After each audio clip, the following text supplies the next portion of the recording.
Right, so I just want to talk about this game thing for a minute. So you have this game console right there that you can read the inputs. So when you see I press these buttons and these things change.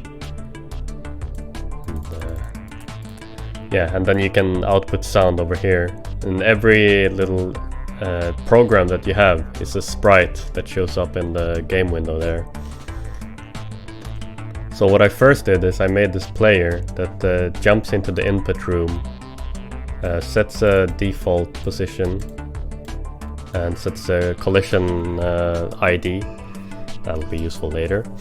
And then it sits there and reads the X and Y of these. Now I wonder if I can turn these off. Probably not.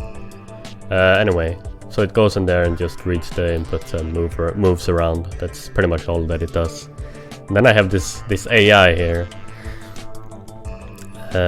First it goes off screen to hide itself, and then it sets a collision index that will be used on all these bullets.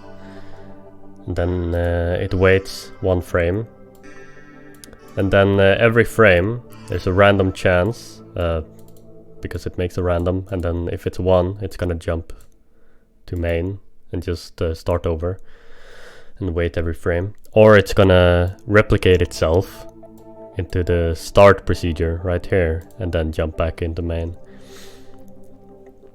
There it randomly generates a position on the y-axis and then checks if it's colliding with any other bullet. If so, it randomly generates another one, so you don't have bullets colliding. And then it goes into the bullet loop, which is basically just increasing the X value, so it goes across the screen. And then seeing if it's colliding with the player. If it is, it goes down here, but I'll talk about that in a second. And then it checks if it goes off the screen. If it does, it just halts, which kills the process. Then it waits a frame and goes back up and keeps, you know, going across the screen. I also have this little sound thing that just jumps into this sound room and plays a little jingle at the start. And then when you die, there's a mark kill here, so it sends a global message. So the sound thing just sits there and waits for the global message because of the void M here. And then when it gets it plays the death jingle, and then pretty much terminates. So anyway, what's funny about this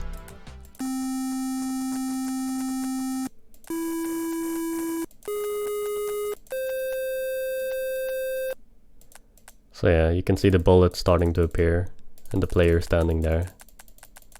And the bullets literally appear here in the core because of how it works. And this also means that you have actual hardware limitations, because when this room fills up, no more bullets will spawn, which is pretty funny. But what's even funnier is, you know, how are you supposed to, because I store the X and Y value in the player here, there's no room for any other sort of value you could have. So how do you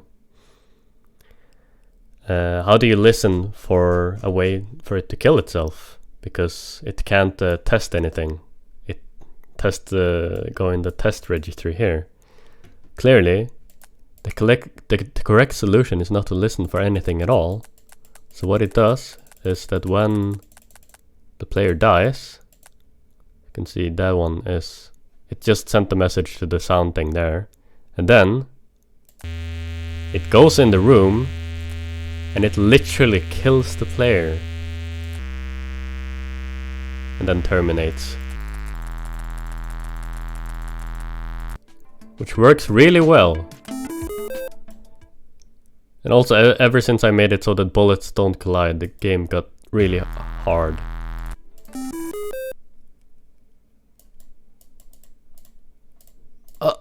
No. Shit. Sadly, I don't think the arrows keys work on this. You have to use the little thing.